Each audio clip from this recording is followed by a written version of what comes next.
नमस्कार, सुप्रभात, स्वागत अभिनंदन आप सभी का आज की इस प्यारी सी सुबह में सबरंग कार्यक्रम में। मित्रों कहते हैं कि मेहनत इतनी खामोशी से करो कि तुम्हारी सफलता शोर मचा दे। एक लाइन है लेकिन बहुत गहरा मर्म लिए हुए है। कई बार हम खामोशी से कार्य करने की बजाय बहुत ज़्यादा उसका विस्तार करते रहते हैं, यहाँ वहाँ उसकी लेन देन करते रहते हैं, उसका जिक्र करते रहते हैं, करते कुछ नहीं लेकिन हाँ उसकी चर्चा चर्चा चर्चा ही होती रहती है। लेकिन यदि हम खामोशी से अपने लक्ष्य पर फोकस्ड होते हैं ना, तो हमारी सफलता तय हो जाती है और साथ ही जब उस शिखर पर हम पहुंचते हैं तो लोग वाहवाही करना और ताली बजाना शुरू कर देते हैं। इसीलिए अंडरग्राउंड हो जाना चाहिए, हमें बहुत खामोश हो जाना चाहिए। और खामोशी का अर्थ है समर्पणता, कि हम समर्पित हो जाएं, अपने आप को पूरी तरह से झोंक दें, धुन लगा दें जब तक कि हम अपने उस ध्येय को प्राप्त नहीं कर लेते। मित्रों, इसी का नाम खामोशी है और ऐसी खामोशी के साथ जो अपने लक्ष्य की ओर बढ़ते हैं, वाहवाही उन्हीं की होती है। तो हम भी इस पर गौर ज़रूर करें और आइए इसी सुंदर सी बात के साथ चलते हैं आज के अपने सुवाक्य की ओर। दिन की शुरुआत श्रेष्ठ संकल्प से करें। सबसे पहले परमात्मा का धन्यवाद, फिर करें प्रकृति का धन्यवाद, फिर करें परिवार का धन्यवाद और अपने कर्म क्षेत्र का धन्यवाद करें। साइंस ऑफ ग्रेटिट्यूड कहती है कि जब हम धन्यवाद से दिन की शुरुआत करते हैं तो सबसे पहले हमारे ब्रेन सेल्स बूस्ट होते हैं, उसके बाद हमारी माइंड और मेमोरी पावर बढ़ती है। तो इसीलिए आज से जब भी आप दिन की शुरुआत करें तो धन्यवाद से ही करें। ओम शांति। मित्रों कहते हैं कि मुख में मिठास रिश्तों को खास बना देता है, लेकिन शरीर में मिठास जीवन को उदास बना देता है। इसलिए मुख में तो हम मिठास अवश्य रखें, व्यवहार में तो मिठास अवश्य रखें, क्योंकि ये हमारे रिश्तों के लिए बहुत बहुत ज़रूरी है। लेकिन शरीर में मिठास ना बढ़ने दें। जी हाँ, आपने सही समझा, मैं डायबिटीज़ की बात कर रहा हूँ और भारतवर्ष में ये बहुत तेज़ी से बढ़ता चला जा रहा है। लेकिन यदि ये आपको हो भी गया है तो भी हम यदि अपनी भोजन को बहुत ही संतुलित रखते हैं और डॉक्टरों की निगरानी में रहते हैं, इसे रिवर्स भी किया जा सकता है, ठीक भी किया जा सकता है। इसीलिए जीवन को उदास ना होने दें, जैसा कि कहा गया है, यदि शरीर में मिठास आ गई तो हमारा जीवन उदास हो जाए, ऐसा कतई ना होने दें। मन मीठा रहे, हमारा जीवन मीठा रहे, हमारा व्यवहार मीठा रहे। और यदि जीवन में इस प्रकार हम खुशी के साथ आगे बढ़ते हैं, उत्साह के साथ आगे बढ़ते हैं, तो जीवन की किसी भी बाधा को, किसी भी तकलीफ़ को, किसी भी बीमारी को दूर कर सकते हैं। तो पहले ही ध्यान रखें कि शरीर में मिठास ना बढ़े, लेकिन यदि मिठास आ भी गई है तो अपने मन को कड़वा ना होने दें, जीवन को कड़वा ना होने दें। जीवन के हर चीज़ का आनंद लेना है, अपने तन का ध्यान रखना है। और यही कारण है कि हम हर बार आपके लिए आपकी सेहत आपके हाथ लेकर आते हैं, ताकि छोटी छोटी बातों का भी आप ध्यान रख के एक स्वस्थ जीवन का आनंद ले सकें। ज्यादा सोचना आदत नहीं, एक स्वास्थ्य समस्या है। अगर आपका दिमाग रात को सोते समय भी चलता रहता है, छोटी छोटी बातों को बार बार घुमाता है और बिना वजह थका हुआ महसूस करता है, तो इसे आदत मत समझिए। ज्यादा सोचना एक नर्वस सिस्टम की समस्या है। जब दिमाग लगातार खतरे, भविष्य या बीते कल में उलझा रहता है, तो शरीर सर्वाइवल मोड में चला जाता है। इससे कॉर्टिसोल नाम का स्ट्रेस हार्मोन बढ़ता है और दिमाग को आराम मिलना बंद हो जाता है। यही कारण है कि आप बिना काम किए भी थक जाते हैं, ध्यान नहीं लगता और छोटी बातों पर चिड़चिड़ापन आ जाता है। अब इसे सही करने के लिए दिन में 5 से 10 मिनट बिना मोबाइल के शांत बैठिए। रात को सोने से पहले स्क्रीन कम करें, सांस को गहरा और धीमा करें। याद रखिए, शांत दिमाग लग्जरी नहीं, जरूरत है।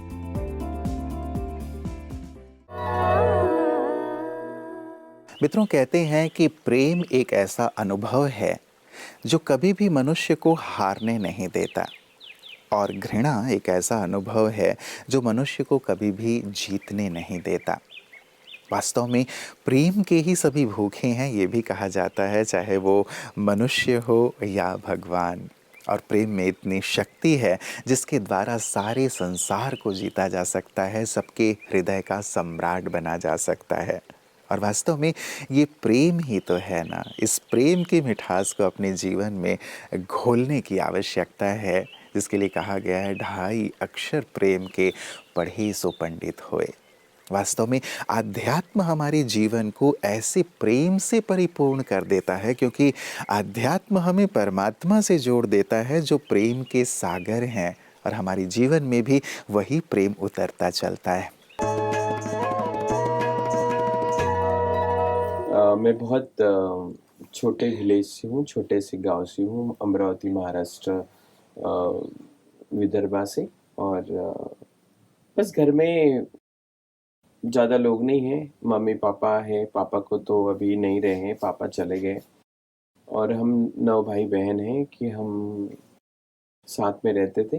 लेकिन कहीं ना कहीं जब मेरा जन्म हुआ उसके बाद घर में थोड़ा चैन सा खो गया था, क्योंकि पापा फार्मर थे, मम्मी हाउसवाइफ है, थोड़ा कुछ काम भी करती थी। लेकिन एक छोटे से गांव में रहने वाली जो फैमिली होती है ना, वो बहुत ही ऑर्थोडॉक्स होती हैं, मतलब ऐसे एकदम अपने आप को ऐसे मुट्ठी में बांध के रखते हैं विचारों को और हमारे घर वालों को। तो उसमें मैं ऐसी एक मैंने जन्म लिया कि सबसे बड़ी बात है, तो कभी कोई बच्चा बोल के नहीं आता है कि मैं कौन से लिंग के साथ जन्म लूंगा। लेकिन मेरे सभी भाई बहन बहुत अच्छे थे और मैं थोड़ी अलग। तो जैसे जैसे बड़ी होती गई तो कहीं ना कहीं मुझे वो चीज़ों को देखना पड़ रहा था कि क्या मैं इन सबसे अलग हूँ। और फिर मैं 5-6 साल की हुई तो कहीं ना कहीं सबका एक वो था कि क्या होगा ये बच्चे का, ये एकदम फेमिनाइन है या फिर ऐसे ही रहता है। मतलब बचपन से ही आता है, क्योंकि मैंने तो किसी दुकान में जाके मेरा जेंडर लेके नहीं आई हूँ कि 100 रुपए दे दो और 100 ग्राम लेके मैं खा लूंगी और फिर मैं ऐसी बन जाऊंगी। तो लेकिन अभी गांव के लोग, मराठी फैमिली, और उनको कुछ भी पता नहीं है कि किन्नर क्या होते हैं, ये जेंडर कैसे पैदा हुए, कुछ भी नहीं। सिर्फ इतनी भ्रांतियां थी सबके दिमाग में, दिल में कि अरे ये तो किन्नर हैं, ताली बजाते हैं, पैसे मांगते हैं। और उसी बीच कोई किन्नर हमारे घर आना जाना करते थे कि जब भी हमारे यहाँ मांगने आते थे तो आपके बच्चे को दे दो, तो और ज्यादा इरिटेशंस घर वालों को होने लगे। लेकिन धीरे धीरे मैं बड़ी हो गई और स्कूल जाने लगी, फिर 11th-12th में भी पहुंच गई, तब तक एकदम नॉर्मल। अब मैं एकदम, मुझे घर वाले कभी फ्रॉक पहनाते थे कि मैं बहुत क्यूट हूँ, या मैं कभी कैसी रहती थी, क्योंकि सिस्टर्स सभी मेरी मेडिकल फील्ड में हैं। तो एक वो था, जब मैं 10th में गई तो मुझे थोड़ा सा इरिटेट होने लगा खुद पे कि क्यों मैं ऐसी हूँ, क्योंकि सब लोग तो अलग है। बाहर भी निकलती हूँ तो लोग बोलते हैं कि तुम तो लड़की जैसे चलते हो, तुम तो ये बात करते हो, स्कूल में डांस ही करते हो। तो वो सब चीजें होने लगी, तो कहीं ना कहीं मैं घर वालों को दोषी ठहरा रही थी कि तुमने मुझे फ्रॉक पहनाया, तुम भी मुझे फ्रॉक पहनाते थे और इसकी वजह से मैं ऐसी बनी हूँ, ऐसे बनाऊं। तो जब मैं उधर गांव में एक तालाब होता है छोटा सा, और उसमें एक ही बड़ा सा मेंढक होता है, वो खुद ही चिल्लाता है ड्राउ ड्राउ ड्राउ करके। और कहीं ना कहीं उसको लगता है कि मैं यहाँ कर आ जाऊं। तो मेरे भी कुछ टेंडेंसी ऐसी बन गई थी कि ठीक है, मैं जैसी हूँ वैसी हूँ, लेकिन मैं भी यहाँ की रानी हूँ। मित्रों, कहते हैं अतीत का चिंतन और भविष्य की चिंता हमारे वर्तमान को नष्ट कर देती है। वास्तव में जो भी है वर्तमान के पल हैं, और हम जो भी देखते हैं, सीखते हैं, उससे अपने वर्तमान को ही बेहतर और श्रेष्ठ बनाने का हम सबको संकल्प रखना चाहिए। अतीत में यदि कोई बात ऐसी हो भी गई है, हमने सीख लिया, और उसके माध्यम से अपने वर्तमान को बेहतरीन बनाने का संकल्प रखें, क्योंकि वर्तमान जितना श्रेष्ठ होगा, भविष्य उतना ही सुंदर और श्रेष्ठ होगा। और जब कभी हम सुंदर बातें सुनते हैं तो उन्हें भी अपने वर्तमान में समाने का, वर्तमान में जीवन में लाने का संकल्प अवश्य रखें, ताकि वो हमारे जीवन में आकर हमारे भविष्य को सुनहरा बनाता चले। और यही सबरंग का लक्ष्य भी है कि सुंदर बातों के माध्यम से हम अपने जीवन को, अपने व्यवहार को सुंदर से सुंदर बनाते चलें। और यही कार्य गीता ज्ञान भी करता है, जो हमारा अगला सेगमेंट है। मयि सर्वाणि कर्माणि सन्न्यस्य अध्यात्म चेतसा। अभिभावक करने वाली अद्भुत गीता का ये महावाक्य सदैव याद रखने योग्य है। स्वयं परमात्मा गीताचार्य ने मनुष्यात्मा को कहा, तुम जो भी कर्म करते हो मेरे सामने समर्पित करो और ये याद रखो कि कराने वाला मैं हूँ। तुम मेरे द्वारा कर रहे हो या मेरे द्वारा बताए गए ज्ञान को मुझे सामने रख कर, मुझे समर्पण कर रहे हो। मयि सर्वाणि कर्माणि सन्न्यस्याध्यात्म चेतसा। मैं ही कर रहा हूँ, मैं ही कर रहा हूँ, ये सब मेरे द्वारा हो रहा है, ये मेरे ज्ञान की प्राप्ति है, मेरे अंदाज से चल रहा है।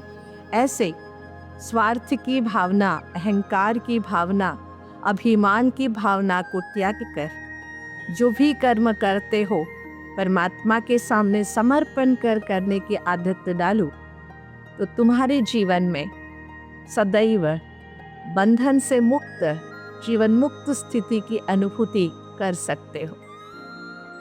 हर कर्म करते हुए कर्म बंधन में नहीं फंसने का या कर्म बंधन के बोझ से मुक्त होने का ये बहुत सुंदर सरल मार्ग परमात्मा ने बताया। जो भी करते हो उसे परमात्मा के सामने समर्पण कर दो। जी हाँ, भक्ति मार्ग में बहुत सारी ऐसी विधियाँ, जैसे कि दंडवत प्रणाम करते हैं, ये इसकी निशानी है कि सब कुछ हम ईश्वर अर्पण करें, तभी हमारे अंदर अहंकार झलकेगा नहीं और अहंकार से मुक्त हम खुशनुमा रह सकते हैं।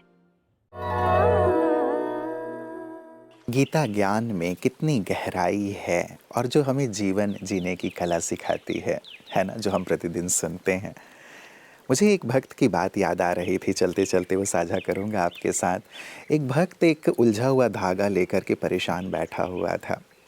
श्री राधे जी ने श्री कृष्ण जी से कहा कि आपका भक्त कितना परेशान हो रहा है, धागा सुलझाने की कोशिश कर रहा है लेकिन उससे सुलझ ही नहीं रहा है, आप उसकी मदद क्यों नहीं करते, वो तो आपका भक्त है। तो श्री कृष्ण जी ने कहा कि वो मुझे सौंपेगा तब तो मैं उसे सुलझाऊंगा, वो तो खुद ही लगा हुआ है सुलझाने की कोशिश करने में। मित्रों, बहुत सुंदर सी प्रेरणा है। जीवन की समस्याओं में उलझे मत रहिए, परमात्मा है ना, वो हमारे पिता हैं, वो हमारी मदद करने के लिए बैठे हुए हैं। जो भी समस्या है, जो भी उलझन है, जो भी बातें हैं, उन्हें दिल से आप अर्पित कर दें, समर्पित कर दें, फिर देखें परमात्मा का जादू कैसे वो उलझे हुए धागे को, समस्या को सुलझा देते हैं। इसका अनुभव आज ज़रूर कीजिएगा और जीवन में निरंतर करते रहिएगा, क्योंकि वो हैं ही हमारे लिए। अपना ख्याल रखिएगा। कल पुनः कुछ सुंदर बातों के साथ इसी वक्त आप सबसे मुलाकात होगी। नमस्कार। ओम शांति। जीवन के सब